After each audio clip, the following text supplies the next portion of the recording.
दोस्तों नमस्कार। रोजगार विद असम के यूट्यूब चैनल पर आप सभी का स्वागत है। प्यारे दोस्तों, आज के सेशन में हम लोग शैशवावस्था से संबंधित जो प्रश्न वन लाइनर के माध्यम से बन सकते हैं, बहुविकल्पी के माध्यम से बन सकते हैं, उनको सीखने का प्रयास करेंगे, उनका अध्ययन करेंगे। दोस्तों, चैप्टर बहुत महत्वपूर्ण है और चैप्टर के एक एक प्रश्न को बड़ी गंभीरता से लिया गया है। यह आपकी आने वाली परीक्षाओं के लिए रामबाण साबित हो सकता है। इसलिए दोस्तों, वीडियो को अंत तक जरूर देखें। इससे आपके कम से कम 1 से 2 नंबर जरूर पक्के होंगे, चाहे वो सीटेट की परीक्षा हो, चाहे यूपी टेट की परीक्षा हो, या फिर आप रीट की तैयारी कर रहे हो, एमपी टेट में या एस टेट में, इससे संबंधित प्रश्न पूछे जाते हैं। आइए दोस्तों, आज का सेशन प्रारंभ करते हैं। पहला प्रश्न है, कौन सी अवस्था सीखने का अनोखा काल है? दोस्तों, अवस्थाओं के संदर्भ में यानी कि अभिवृद्धि एवं विकास संबंधी जो अवस्थाएं होती हैं, इसके संदर्भ में हमने आपको पिछले लेक्चर में बताया था कि अवस्थाएं, पहली अवस्था गर्भाधान अवस्था, फिर शैशवावस्था, फिर उसके बाद बाल्यावस्था, बाल्यावस्था के बाद किशोरावस्था और किशोरावस्था के बाद प्रौढ़ावस्था आती है। यानी कि आप इसको समझ सकते हैं कि पहली अवस्था गर्भाधान अवस्था है, गर्भाधान, फिर शैशवावस्था, फिर बाल्यावस्था, इसके बाद किशोरावस्था और किशोरावस्था के बाद आती है प्रौढ़ावस्था। इन 5 अवस्थाओं के माध्यम से हम लोग अपने पूरे जीवन काल को, बालक के पूरे जीवन काल का अध्ययन करते हैं। गर्भाधान अवस्था के बारे में आपको पता है, पिछले लेक्चर में हमने बताया था कि इसकी अवधि 9 माह 10 दिन तक होती है। शैशवावस्था 0 से लगभग 6 वर्ष तक होती है। बाल्यावस्था 6 वर्ष से 12 वर्ष यानी 13 वर्ष तक आप मान सकते हैं, 12 वर्ष तक मान लीजिए। फिर किशोरावस्था 13 वर्ष से 19 वर्ष तक और प्रौढ़ावस्था 19 वर्ष से आगे की आयु जो भी होती है वो प्रौढ़ावस्था होती है। प्यारे दोस्तों, शैशवावस्था के संदर्भ में हम लोग अध्ययन कर रहे हैं। आइए शैशवावस्था को देखते हैं कैसे क्या है। दोस्तों, सीखने का अनोखा काल शैशवावस्था को माना गया है। सीखने का अनोखा काल शैशवावस्था को कहा गया है। इसके संदर्भ में बहुत सारे मनोवैज्ञानिकों ने अपने अपने तर्क दिए हैं, जिसकी चर्चा लास्ट लेक्चर में हुई थी, पिछले लेक्चर में हुई थी। उसका लिंक हम कमेंट बॉक्स डिस्क्रिप्शन में डाल देंगे, आप उस वीडियो को देख लीजिएगा। तमाम मनोवैज्ञानिकों ने शैशवावस्था को अपने अपने तरीके से परिभाषित किया है और इसे समझाने का प्रयास किया है। दोस्तों, अगला प्रश्न है, नवजात शिशु का भाग। ये सीखने का अनोखा काल वैलेंटाइन ने कहा था। इसको आप जान लीजिए क्योंकि प्रश्न आया हुआ है। वैलेंटाइन ने कहा था नवजात शिशु का भार लगभग कितना होता है? दोस्तों, नवजात शिशु जब बच्चा जन्म लेता है तो उसका जो भार होता है वो लगभग 3 किलो माना जाता है। 3 किलो। अगर बच्चा 3 किलो का है तो उसे स्वस्थ समझा जाता है। दोस्तों, शैशवावस्था बहुत ही महत्वपूर्ण काल होती है। ऐसा बताया जाता है, मनोवैज्ञानिकों द्वारा कहा गया है, सिगमंड फ्रायड ने बताया है कि शैशवावस्था के शुरुआती 4-5 वर्ष बड़े महत्वपूर्ण होते हैं। बच्चे को भावी जीवन में जो बनना होता है, इन्हीं 4-5 वर्षों के अंदर वो बन जाता है। यानी उसका जो मानसिक विकास होना है, उसका जो शारीरिक विकास होना है, उस स्तर से शुरुआत के ही 4-5 वर्षों में वो निर्धारित हो जाता है। प्यारे दोस्तों, शैशवावस्था मानव जीवन का बेसिक अवस्था होती है। इसे गर्भ के बाद की अवस्था कहा जाता है। यानी कि बच्चा जन्म के बाद जिस अवस्था में रहता है, जिस प्रारंभिक अवस्था में रहता है, वो शैशवावस्था होती है। शैशवावस्था में बच्चा प्रारंभिक क्रियाएं अपने आंखों के द्वारा करता है, अपने हाथों के द्वारा करता है, अपने ज्ञानेंद्रियों के द्वारा करता है। यानी उसे जो कुछ करना होता है वो अपने ज्ञानेंद्रियों के माध्यम से ही करता है। ज्ञानेंद्रियां 5 होती हैं, आंख, कान, नाक, जिह्वा और त्वचा। इनके माध्यम से बच्चा अपना काम करता है। दोस्तों, शैशवावस्था के शुरुआत की 15 दिनों के बाद बच्चे में परिवर्तन होना प्रारंभ हो जाता है और वो परिवर्तन लगभग 5 वर्ष की आयु तक चलता है। आप ये समझ सकते हैं कि अगर आपके आसपास कोई बच्चा है, कोई बच्चा अगर आपके पास से नवजात शिशु है, आप उसे ध्यान से देखिएगा। उसके हर रोज, हर दिन और लगभग हर सप्ताह में उसके शरीर में, उसके व्यवहार में परिवर्तन होता रहता है, क्योंकि वो नित्य नई चीजें सीखता है और जो चीजें सीखता है उसे अपने व्यवहार में परिमार्जित करने का प्रयास करता है, उसे प्रदर्शित करने का प्रयास करता है। व्यक्ति के प्रदर्शन का माध्यम उसकी हरकतें होती हैं कि वो जो हरकत कर रहा है वो बड़ों के द्वारा सीख कर ही कर रहा है। यह बच्चे की विशेषता होती है, नवजात शिशु की यह विशेषता होती है कि वो अपने आसपास के वातावरण को देखता है और जिस तरह का बिहेवियर उसके आसपास हो रहा है ठीक वही बिहेवियर वो करता है। आप ये महसूस करिए कि अगर बच्चा आपके पास आ रहा है, आपने हल्का सा अपनी नाक को खुजलाया तो बच्चा भी नाक में उंगली डालने का प्रयास करेगा। हालांकि वो उसको यह मालूम नहीं है कि नाक में उंगली करने का यानी खुजलाने का क्या मतलब है, लेकिन फिर भी वो आपको देखकर यानी कि आपकी पुनरावृत्ति करता है, आपको देखकर वो सीखने पर दोहराता है। यह बच्चे की नकल करने की, आप यह कह सकते हैं अनुकरण करने की क्षमता होती है। बच्चा बड़ों को देखकर अनुकरण करता है, सीखता है। बच्चों, अगला प्रश्न है 6 वर्ष तक मस्तिष्क का वजन कितना होता है? प्यारे बच्चों, जब बच्चा जन्म लेता है तो उस समय उसके मस्तिष्क का वजन करीब 350 ग्राम होता है। जन्म के समय बच्चे के मस्तिष्क का वजन 350 ग्राम होता है, लेकिन 6 वर्ष तक यह वजन बढ़कर लगभग 1 किलो 250 ग्राम तक हो जाता है। लगभग 1 किलो 250 ग्राम हो जाता है, जो कि उसके पूरे जीवन का लगभग 90% होता है। मस्तिष्क की बात आई है तो मस्तिष्क को आप इस तरह समझ सकते हैं कि बालक के मानसिक विकास को लेकर, बालक का मानसिक विकास जो होना है वो भी शैशवावस्था में ही होता है। शैशवावस्था को अनोखा काल इसलिए भी कहा गया है कि बच्चे का शारीरिक और मानसिक विकास इस काल में सबसे बेहतर ढंग से होता है, क्योंकि बच्चे का जो मस्तिष्क होता है शुरुआत में, जैसे आप बाहर से कोई कॉपी लेकर आए, आप समझिए बात को, जैसे बाहर से आप कोई कॉपी खरीद कर लाए मार्केट से और अभी तक उस कागज पर आपने एक भी शब्द नहीं लिखा है, एक भी शब्द उस पर अंकित नहीं किया है, एक भी अक्षर अंकित नहीं किया है, तो बिल्कुल कोरा कागज है। अब आप वहां से जो लिखना प्रारंभ करें, धीरे धीरे वो पेज भरता हुआ जाएगा।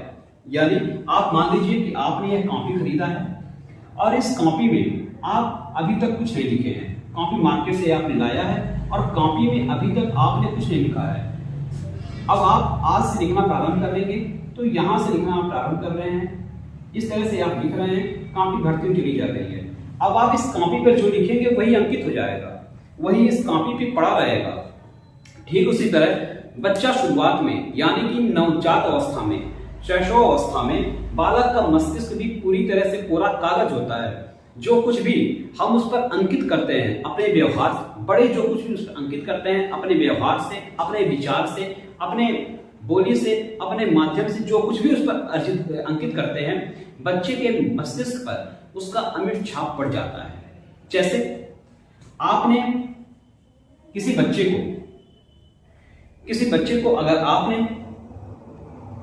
मारना सिखा दिया, इस तरह से मारना सिखा दिया, तो बच्चा निश्चित रूप से उस तरह से हरकतें करेगा, इस तरह से करता रहेगा। बच्चे को अगर आपने नाक में उंगली करना सिखा दिया, उंगली करना शुरू कर देगा। बच्चे का कान खुजलाना प्रारंभ कर दिया, कान खुजलाएगा। इसलिए मनोवैज्ञानिक ये कहते हैं कि बच्चे के साथ हमेशा सकारात्मक व्यवहार करना चाहिए। बच्चे के साथ सकारात्मक व्यवहार का मतलब यह है कि आप उसके साथ व्यवहार जो भी कर रहे हैं सकारात्मक पक्ष के रूप में उसका व्यवहार हो। यानी आप उसके सकारात्मक पक्ष क्या होते हैं व्यवहार के? व्यवहार में सकारात्मक पक्ष का मतलब है कि आप उसके साथ प्रेम से रहें। दूसरा है कि आप उसके साथ वाणी से, मधुर वाणी का प्रयोग करें। मधुर वाणी का व्यवहार आपका सकारात्मक रूप में होना चाहिए, धनात्मक रूप में होना चाहिए, कि बच्चे को यह कहीं से भी ना लगे कि ये हमारे साथ दुर्व्यवहार कर रहे हैं। यानी कि आप उसको जो चीजें सिखाने का प्रयास करेंगे, जो चीजें आप उसे बताने का प्रयास करेंगे, उसको सरल भाषा में। सरल भाषा का मतलब यह है कि बच्चा तो अभी शैशवावस्था में आपकी भाषा को सुन सकता है लेकिन समझ नहीं सकता है। आप उसको समझाने के लिए बेहतर तरीकों का उपयोग करें, जो तरीका उसको पसंद हो, जो तरीका उसके लिए बेनिफिशियल हो, यानी कि उसके लिए लाभदायक हो। इस तरह का उसका व्यवहारिक पक्ष होना चाहिए।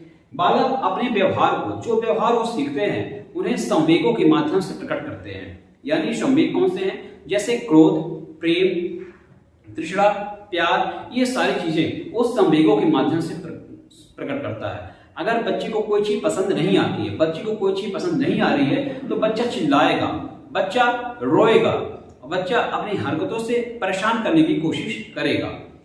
तो दोस्तों, ये हो गया मस्तिष्क का वजन, और 1 किलो 250 ग्राम इसका वजन होता है। आइए अगला प्रश्न देखते हैं। दोस्तों, एक मिनट इस लेक्चर का बहुत ही महत्वपूर्ण है, इस सेशन का बहुत महत्वपूर्ण है। इससे प्रश्न आपको मिलने हैं, निश्चित रूप से मिलने हैं, इसलिए लेक्चर को पूरी ध्यानपूर्वक सुने और अंत तक जरूर देखें। इससे आपका 1 से 2 नंबर हर परीक्षा के लिए कंफर्म होगा। आइए आगे देखते हैं।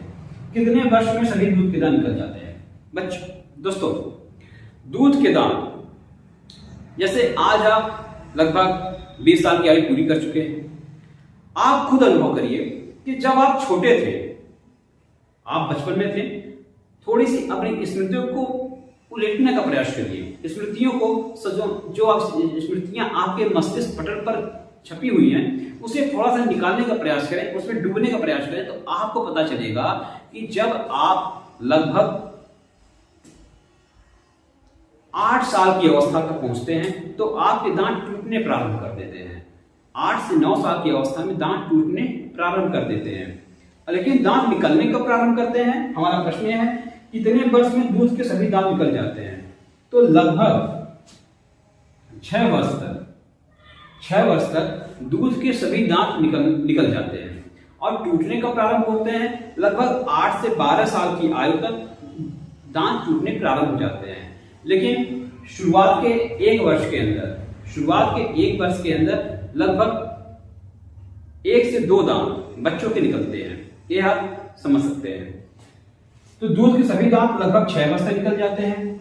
दांतों का बड़ा महत्व है। बच्चे के जन्म के समय उसके मुख में कोई दांत नहीं, उसके मुंह में कोई दांत नहीं होता।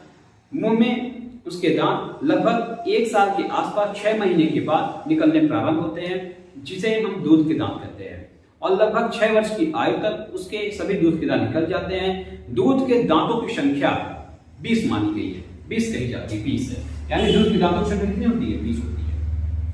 आइए अगला प्रश्न देखते हैं। नवजात शिशु में हड्डियों की संख्या कितनी होती है? तो नवजात शिशु में हड्डियों की संख्या लगभग 270 होती है। ये अभी तक यही पढ़ा गया है कि नवजात शिशु में हड्डियों की संख्या 270 मानी गई है। हड्डियों में कौन कौन सा तत्व होता है, ये अगला प्रश्न भी बताते हैं। स्वप्रेम की भावना का विकास कब होता है? दोस्तों, जब बच्चा शैशवावस्था में होता है तो उसमें स्वप्रेम की भावना का विकास होता है, यानी वो अपने आप से ही खेलना प्रारंभ करता है, स्वयं से ही खेलता है, स्वयं से ही वो खाने की प्रयास करता है। कोई भी चीज आप देख सकते हैं, शैशवावस्था में जो बच्चे होते हैं लगभग 0 से 5 वर्ष की अवस्था में, जन्म से 5 वर्ष की अवस्था में बच्चे जमीन से पड़ी हुई कोई भी चीज होती है उसको मुख में डालने का प्रयास करते हैं। यह उनके स्वप्रेम की भावना का प्रदर्शन करता है। बच्चा शुरुआत में अपनी चीजों को किसी को देना मुनासिब नहीं समझता, ना किसी को देता है। यह उसका स्वप्रेम का एक उदाहरण है। स्वप्रेम के और भी बहुत उदाहरण हैं, जैसे वह अपने आप में खोया रहता है, अपने आप से व्यवहार करता है, अपने आप से ही सारी चीजें वो करता है। दोस्तों, अगला प्रश्न है, तो इसका आंसर हो जाएगा शैशवावस्था। हड्डियों में कौन से तत्व पाए जाते हैं? हड्डी बहुत ही महत्वपूर्ण चैप्टर है। हड्डियों में आपकी कैल्शियम, फास्फोरस, विटामिन और खनिज तत्व ये हड्डियों में मिलते हैं। शुरुआत में नवजात शिशु में हड्डियों की संख्या 270 होती है और प्रौढ़ होते होते ये संख्या 206 हो जाती है। दूध के दांत निकलने का प्रारंभ मैंने आपको बताया है, लगभग 6 माह में दूध के दांत निकलने प्रारंभ हो जाते हैं। दूध के दांत कितने होते हैं? दूध के दांत 20 होते हैं। दोस्तों, इसका स्क्रीनशॉट ले लें, हम हट जाते हैं, स्क्रीनशॉट आप ले लीजिए।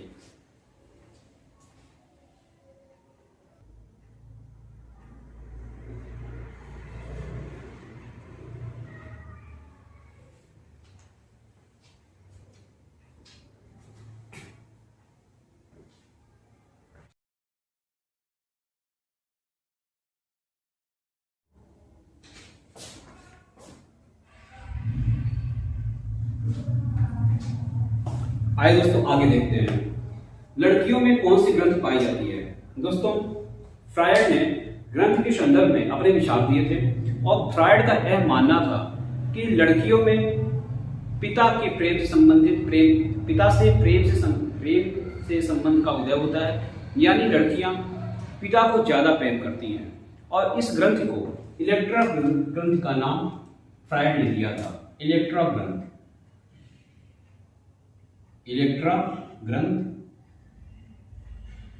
और लड़कों में जो ग्रंथ अपने माता की ओर जो उनका उन्मुख होता है, जो प्रेम होता है, उसे ओडिपस ग्रंथ का नाम फ्रायड ने दिया था। दोस्तों एक मिनट में हम आपको इसे क्लियर करते हैं, इलेक्ट्रा ग्रंथ और ओडिपस ग्रंथ क्या होती है। फ्रायड और अन्य मनोवैज्ञानिकों का यह मानना था कि लड़कों में अपनी माता के प्रति प्रेम का ज्यादा भाव रहता है, इसलिए उन्हें ओडिपस ग्रंथ का नाम दिया गया। और लड़कियों में अपने पिता की ओर ज्यादा प्रेम भाव का उन्मुख रहती हैं और इसलिए उसे इलेक्ट्रा ग्रंथि का नाम दिया गया। दोस्तों इससे प्रश्न जरूर पूछे जाते हैं, ये बहुत ही इंपॉर्टेंट क्वेश्चन है, इसे आप जरूर स्टार लगा दें। शिशु सबसे पहले किसको पहचानता है, तो शिशु सबसे पहले अपनी मां को पहचानता है, क्योंकि आप समझ सकते हैं कि शैशवावस्था में जब बालक असहाय स्थिति में होता है, जब उसे कोई नहीं पहचानता है, कोई नहीं जानता है, उस ज्यादातर समय अपनी मां के साथ बिताता है, इसलिए शिशु सबसे पहले अपनी मां को पहचानता है। बालक के हाथ पर प्राथमिक शिक्षक हैं, ऐसा रूसो का मानना था। रूसो ऐसा मानते थे कि बालक के जो हाथ पैर हैं वो उसके प्राथमिक शिक्षक हैं। 3 से 6 वर्ष की अवस्था में बालक अर्ध स्वप्न की स्थिति में रहता है, ऐसा मानना था थॉर्नडाइक का मानना था कि बालक 3 से 6 वर्ष की अवस्था में अर्ध स्वप्न की स्थिति में रहता है। अगला है शैशवावस्था में पूर्ण मस्तिष्क का कितना प्रतिशत तैयार हो जाता है। दोस्तों शैशवावस्था में पूर्ण मस्तिष्क का लगभग 90% तैयार हो जाता है, लगभग 90%। अगला प्रश्न है कितने वर्ष का बच्चा सार्थक शब्दों का प्रयोग करने लगता है, तो लगभग 3 वर्ष का बच्चा यानी 2.5 से 3 वर्ष का बच्चा सार्थक शब्दों का प्रयोग करना प्रारंभ कर देता है। दोस्तों बच्चा प्रारंभ के 3 सालों में यानी शैशवावस्था के प्रारंभिक 3 वर्षों में उसका विकास सबसे तेजी से होता है, चाहे उसका शारीरिक विकास हो चाहे उसका मानसिक विकास हो, दोनों विकास बहुत तेजी से होते हैं प्रारंभिक 3 अवस्थाओं में। प्रारंभिक 3 अवस्थाओं को ऐसा माना जाता है कि ये शैशव काल है, तो प्रारंभ की 3 अवस्थाओं को शैशव काल माना गया है। और 4 से 6 वर्ष की अवस्था को पूर्व बाल्यकाल भी कहा जाता है, पूर्व बाल्यावस्था, यानी बाल्यावस्था की ओर पहुंचने का जो काल होता है वो पूर्व बाल्यावस्था होता है। 4 से 6 वर्ष की आयु में इसकी नींव पड़नी शुरू हो जाती है। अगला प्रश्न है काम की भावना तीव्र लेकिन क्रियाशील नहीं होती है, यह किस अवस्था में होता है। दोस्तों ऐसा मनोवैज्ञानिकों का ऐसा मानना है कि ऐसा शैशवावस्था में होता है, शैशवावस्था में, यानी मनोवैज्ञानिक यह कहते हैं कि बच्चा अपनी मां का स्तनपान करता है, चम्मच को चूसता है, हाथों पैर को चूसता है, यह उसके काम भाव को प्रदर्शित करने का कार्य है। शैशवावस्था में संवेग कैसा होता है, शैशवावस्था में संवेग चंचल होता है।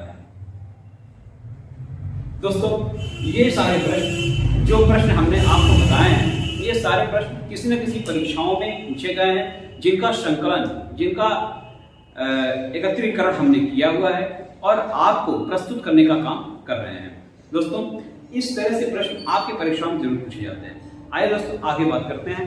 अगला है एक टॉपिक और बता दें आपको जो छूट गई थी पिछले लेक्चर में, उसे ध्यान दे दें।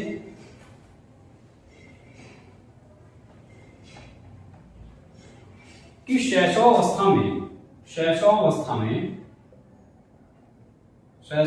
में बालक की शिक्षा किस तरह से होनी चाहिए।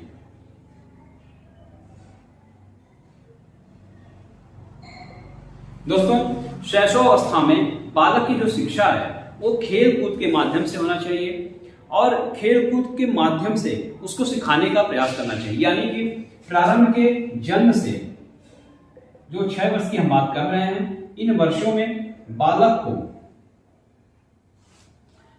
को खेलों के माध्यम से सिखाना चाहिए। दूसरा चीज है कि सचित्र वर्णन करना चाहिए। उनकी जो प्रारंभिक शिक्षा का समय है, उनकी जो शिक्षक वो व्यवहारात्मक होना चाहिए। यानी कि खेल कूद के माध्यम से अपने व्यवहारों के द्वारा, माता पिता के द्वारा, उनके संबंधियों के द्वारा जिसे बच्चा पहचानना शुरू कर दे रहा है, उनके द्वारा उसे बेहतर रूप से, यानी कि चाहे वो खेल के माध्यम से हो, चाहे चित्रों के माध्यम से हो, चाहे वो व्यवहार के रूप में हो, उस तरह से उसको प्रदर्शित करना चाहिए कि वह कुछ सीख सके। यानी कि प्रारंभिक अक्षर ज्ञान अगर कराना हो, प्रारंभिक किसी भी लेटर का, किसी भी भाषा का अच्छा ज्ञान कराना, किसी विषय का, जैसे गणित का आप 1 दिखा रहे हैं तो आप उसको 1 लिखना सिखा रहे हैं, गणित का 1 लिखना सिखा रहे हैं तो आप उसे फिंगर के द्वारा प्रदर्शित करिए, ये 1 फिंगर है।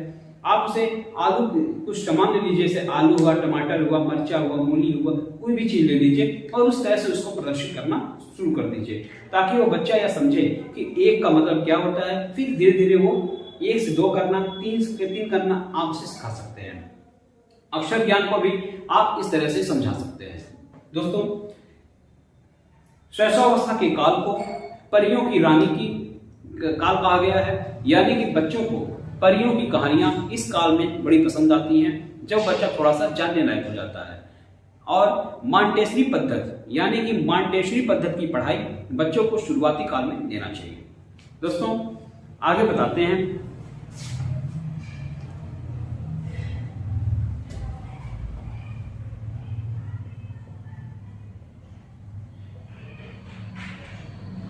दोस्तों, आप हमें नियमित रूप से इस YouTube चैनल के माध्यम से डेली देख रहे हैं और हम आपका धन्यवाद इसलिए कर रहे हैं कि आप अल्प समय में मुझे जो प्यार दे रहे हैं, मैं उसके लिए अभिभूत हूँ, मैं उसके लिए आपका आभारी हूँ और आशा करता हूँ और मैं ये सोचता भी हूँ कि आपको बेहतर रूप से शिक्षा दे सकूँ, आपको बेहतर रूप से समझा सकूँ।